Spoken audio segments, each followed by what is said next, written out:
Shalom Alaikum, saudara-saudari terkasih dalam Kristus. Hari ini saya berbagi kabar sukacita. Tuhan ingin Anda kaya. Kalau hidup Anda susah dan kekurangan uang dan sebagainya, mungkin karena kita secara tidak sadar membatasi kuasa Tuhan untuk bekerja dalam hidup kita.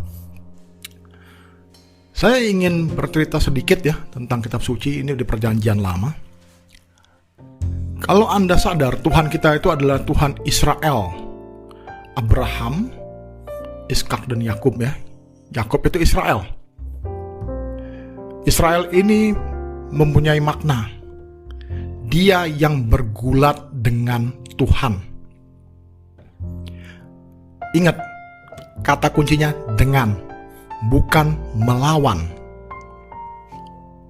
Yakub bergulat dengan Tuhan, bukan melawan Tuhan.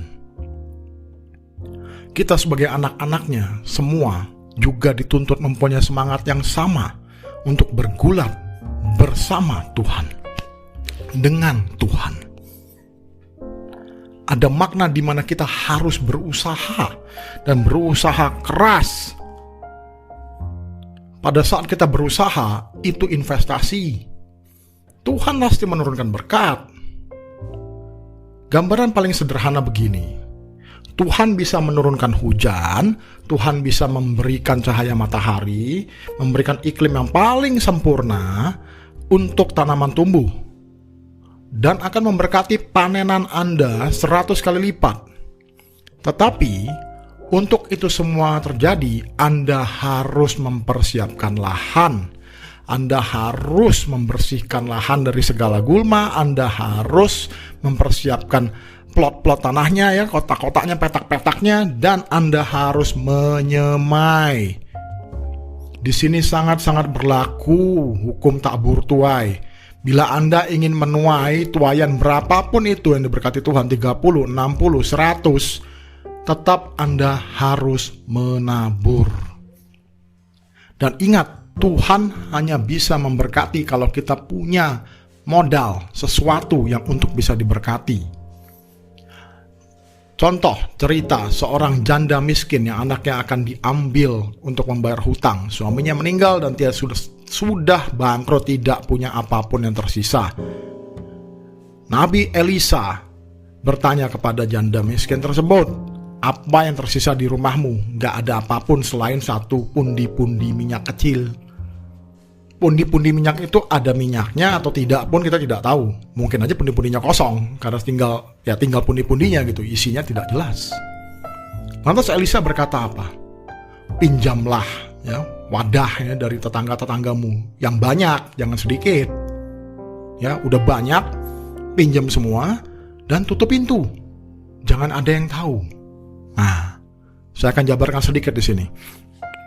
Pada saat pundi-pundi itu terkumpul dan si janda mulai menuangkan minyaknya, Tuhan menurunkan berkat karunia-Nya. Terjadi mukjizat luar biasa di mana minyak itu terus-terusan mengalir, terus-menerus mengalir dan mengalir, tak ada habisnya.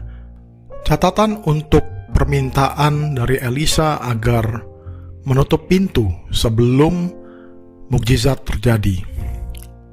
Jadi kalau kita meminta berkat dan karunia, sebaiknya Anda juga melakukannya dalam privacy Jadi gini, kalau umpamanya Anda punya lobby lah gitu atau apa gitu nggak usah digembar-gemborkan Jadikan sesuatu yang bersifat pribadi. Kalau sampai terjadi nanti proyek itu jadi luar biasa sampai media massa meliput, ya sudah. Tapi jangan sampai Anda sendiri yang menggembar-gemborkan ke sana sini. Karena ada kemungkinan berkat tersebut jadi hilang. Bagaimana kalau kompetitor Anda yang dengar gitu kan? Atau ada manalah gitu perusahaan lain yang bisa menggantikan, atau dari prinsipal sendiri tidak suka gitu. Karena mungkin proyek ini tidak seharusnya diumumkan kemana-mana.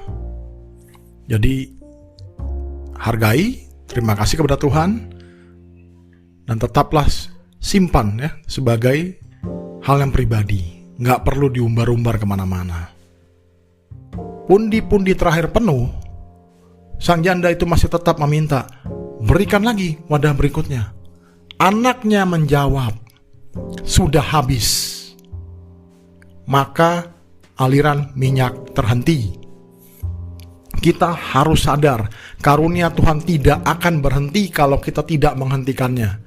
Kalau kita tidak mengatakan cukup, Tuhan akan terus memberikan dan itu akan terus mengalir. Jadi perhatikan baik-baik pola pikir dan kata-kata kita. Kalau kita mengatakan aku sudah cukup, hati-hati. Bagaimana bisa aku memanfaatkan dengan lebih baik berkat-Mu Tuhan? Bagaimana aku bisa mengamalkan kasih-Mu dengan lebih baik? Itu jawaban yang lebih bijaksana menurut saya. Karena berapapun karunia yang diberkatkan Tuhan kepada kita, pasti kita bisa menyalurkannya untuk hal-hal yang lebih baik. Sederhana saja, masih banyak saudara-saudara kita yang berkekurangan. Alangkah baiknya bila kita diberi berlimpah-limpah sehingga kita bisa membantu mereka. Dan sederhana sekali ya, orang-orang yang diberi berlebih baru bisa sungguh-sungguh menikmati hidup. Dalam artian, hidupnya tenang dan mampu beramal dan mengasihi sesama. Sangat-sangat sulit bagi orang yang kekurangan untuk bisa mengasihi sesama. Karena bagaimana mau membantu, dia aja berkekurangan. Sederhana. Kalau saya secara fisik cukup kuat, maka saya bisa membantu orang yang kesulitan untuk mengangkat barang bawaannya. Kalau saya yang lemah, bagaimana saya bisa membantu orang? Saya aja gak kuat gitu kan, pengen sih bantu, tapi gak sanggup. Itu juga berlaku di bidang ekonomi. Bila Anda seorang pengusaha, Anda punya perusahaan diberkati berlimpah-limpah, Anda mampu menyerap banyak tenaga kerja, Anda sudah memberikan banyak sekali lapangan pekerjaan untuk orang-orang. Nah, orang-orang tersebut menjadi tercukupi kehidupannya. Anda berbagi berkat secara langsung dari karyawan Anda, belum lagi subkontraktor Anda. Dan dari sisa keuntungan, Anda bisa membangun kehidupan yang baik buat keluarga Anda, saudara-saudara Anda, dan mungkin masih ada lebihnya lagi. Anda bisa sumbang ke badan-badan amal, ke gereja, panti asuhan, dan seterusnya. Sebagai anak-anak Tuhan, kita dituntut untuk bergulat bersama Tuhan, bukan melawan Tuhan ya. Jadi usaha itu investasi. Kalau Anda selama ini investasi terus, usaha terus, tapi tidak kelihatan hasilnya terus, ingat, Yakub baru diberkati setelah matahari terbit loh. Dia bergulat dari malam.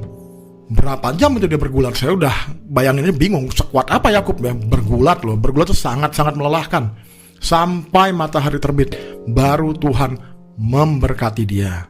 Nah, jangan kita membatasi berkat Tuhan. Makanya satu hal juga, jangan pernah kita itu terlalu spesifik ya. Jadi ada orang yang selalu, Tuhan saya pengen berkat Anda tuh masuknya lewat sini Tuhan gitu. Jadi umpamanya, ya misalnya saya lah gitu ya. Kalau saya ini mau jadi, saya pengen jadi motivator terkenal gitu ya, pembicara gitu. Nah, tapi saya tidak boleh menutup diri gitu. Saya hanya boleh jadi motivator gitu misalnya. Jangan. Terjadilah sesuai dengan kehendak-Mu Tuhan. Saya bisa jadi konsultan dan mungkin juga Tuhan kalau mau memberkati saya secara finansial dari podcast dan iklan atau apapun itu, ya saya terima. Jangan sampai saya menutup diri terhadap kemungkinan-kemungkinan lain gitu. Jangan sampai saya harus promosi, saya harus bicara di panggung gitu untuk bisa mendapatkan banyak uang. Enggak selalu begitu. Ada banyak jalan. Zaman sudah berganti. Sekarang ini manusia mempunyai banyak jalur-jalur baru. Usaha-usaha yang dihargai banyak sekali. Anak saya bahkan sudah punya platform baru ya untuk streaming dan sebagainya. Saya udah gak ngerti. Di sini kita menurunkan kapasitas Tuhan, kita yang membatasi diri. Jangan sampai, bukalah seluas-luasnya gerbang itu, buka jendela, buka pintu, kalau perlu bongkar atap gitu kan, supaya berkat Tuhan bisa turun dari langit bagaikan tingkap-tingkap dibuka dari langit, dicurahkan ke dalam hidup kita. Kalau Anda cuman menyediakan ember untuk menampung karunia dan berkat Tuhan, ya itulah batas maksimal yang Anda terima. Nah, sekarang Anda siapkan tangki air gitu ya, toren gitu kan, berkubik-kubik gitu. Nah, syukur kalau Anda punya bendungan sekalian gitu kasarnya kan. Apalagi kalau lautan. Nah, intinya jangan membatasi Tuhan kita. Karena Tuhan kita ini maha Maha Kuasa, dan Maha Pengasih. Dia sudah berinvestasi luar biasa loh Tuhan kita itu untuk kita. Anda pernah pikirkan gak sih betapa sempurnanya kita ini sebagai ciptaan Dia? Kita dibentuk berdasarkan rupa Tuhan. Beda derajat sama tumbuhan dan hewan. Kalau kita sudah mempunyai rupa Tuhan, kenapa kita membatasi diri? Biarkan Tuhan kita yang luar biasa itu bekerja melalui kita dan memberikan karunia-Nya yang luar biasa kepada kita tanpa batas. Jangan pernah batasi Tuhan. Saya masih ingat, saya tidak bisa lupa ya kisah ini ya, tentang Gabe Brown. Sekarang dia menjadi seorang petani yang sangat sukses dengan natural farming. Pola pertanian alami tanpa menggunakan banyak pupuk kimia maupun pestisida kimia. Dia masih pakai tapi kadang-kadang sekarang. Jadi margin keuntungannya sangat tinggi karena biaya operasional sangat rendah. Itu semua berawal dari dia 3 tahun berturut-turut dihantam badai batu es. Batu es, bukan badai salju. Total menghancurkan hasil tanaman dia. Dari 3 kali berturut-turut gagal panen, dia bangkrut. Dia nggak sanggup lagi bayar segala macam untuk biaya untuk pestisida, untuk pupuk kimia. Jadi dia harus mencari bagaimana caranya benih yang bisa saya selamatkan dari hasil panen itu bisa ditanam tanpa pestisida dan tanpa pupuk kimia. Dari situlah dia menemukan organic farming, natural farming. Ya, organic farming agak berbeda dengan natural farming, karena kalau organic farming itu Anda bisa aja bikin greenhouse gitu, tapi tidak alami karena itu bisa jadi hidroponik dan sebagainya. Natural farming itu tanaman seperti apa adanya diciptakan Tuhan. Mereka tumbuh di tanah, terkena angin, matahari, dan cuaca. Kandungan gizinya sangat berbeda jauh dengan tanaman yang tumbuh di greenhouse. Dan itu luar biasa menguntungkan buat dia sekarang. Dan dia bahkan dapat bonus tambahan, diminta ceramah ke sana sini, yang sama sekali tidak terpikirkan. Sekali lagi, kita harus membiarkan Tuhan bekerja dengan penuh kuasa dalam hidup kita. Tentu kita harus bertanggung jawab sebagai anak-anak Tuhan. Kalau sudah dilimpahi berkat, jangan bikin kacau. Jangan mentang-mentang sudah kaya, tahu-tahu istri Anda jadi jelek gitu ya. Nah, pasangan Anda tidak menarik, anak-anak Anda menjengkelkan, teman-teman Anda itu jadinya kok nggak elit. Jangan begitu, oke? Ini kenapa kita harus tetap bertahan dalam kerendah hatian. Ingat, pasangan kita itu sempurna adanya dipilihkan untuk Tuhan kepada kita, saling melengkapi. Apa yang baik menurut kita bukan berarti yang terbaik bagi kita. Tuhan memberikan yang terbaik. Cintai, hargai, dan rawat seumur hidup sampai kita bertemu dengan Dia di surga. Nah, itu baru kita mendapatkan damai sejahtera sejati ya. Ingat, Shalom Aleichem itu damai sejahtera. Dan itu hanya bisa betul-betul kita rasakan pada saat kita nanti bergabung dengan Dia. Tapi pada saat kita masih di dunia ini, kita bisa menerapkan itu dengan bersyukur. Tapi bukan berarti kita sekedar berpuas diri ya. Ada perbedaan loh. Kalau kita berusaha terus, perbaiki diri lagi dan lagi. Dengan, ya sudah saya cukup segini aja, saya harus berpuas diri. Nah, nggak usah tambah lagi, saya berpuas dengan apa yang saya ada. Padahal kondisinya kekurangan. Jadi Anda bisa jadi orang miskin yang berbahagia gitu ya, puas. Atau orang kaya yang tidak puas. Kuncinya Anda berpuas diri dan bersyukur di setiap level berkat yang Tuhan berkatkan kepada Anda. Apakah itu sedikit, sedang, banyak? Syukurilah dan terus berusaha. Kita tidak tahu kapan waktu Tuhan tiba ya. Kairos, pada saat Dia buka gerbangnya, tingkap-tingkap di langit dicurahkan, gudang-gudang Anda harap diperbesar ya, harap diperbesar. Jangan pernah bilang ada order, waduh kita tidak bisa handle nih, kita nggak sanggup. Bagaimana supaya kita bisa mengerjakan? Nah ini yang jadi kunci. Bagaimana kita bisa mengerjakan? Atau paling sederhana, Tuhan mohon mampukan. Bagaimana caranya supaya kita bisa menerima karunia dan berkat-Mu ini? Tuhan akan menunjukkan jalannya. Bagaimanapun itu ya. Mungkin tidak menyenangkan, tetapi akan menjadi berkat karunia luar biasa di depannya. Sesuatu yang kita anggap musibah sekarang, mungkin adalah awal dari sesuatu yang sangat-sangat baik dan manis di masa depan. Ingat saudara-saudari terkasih sekalian, Tuhan mengasihi kita semua, dan Dia ingin kita kaya, makmur, bahagia. Shalom Aleichem itu dalam. Anda tidak bisa mengalami damai dan sejahtera kalau kekurangan. Sejahtera itu artinya kecukupan atau bahkan berlebih. Anda sejahtera dan menyejahterakan orang lain juga di sekitar Anda. Dari sini kita bisa lihat betapa penuh kasihnya Tuhan kita. Jadi jangan pernah membatasi Tuhan kita dalam hidup kita. Ada masalah dengan pola pikir, hati-hati.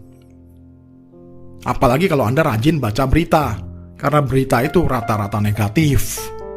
Ini sebabnya saya menghindari berita-berita populer di manalah kita ngomong sosial media, surat kabar, apapun itu. Karena mereka punya prinsip kalau berita jelek itu bagus untuk bisnis.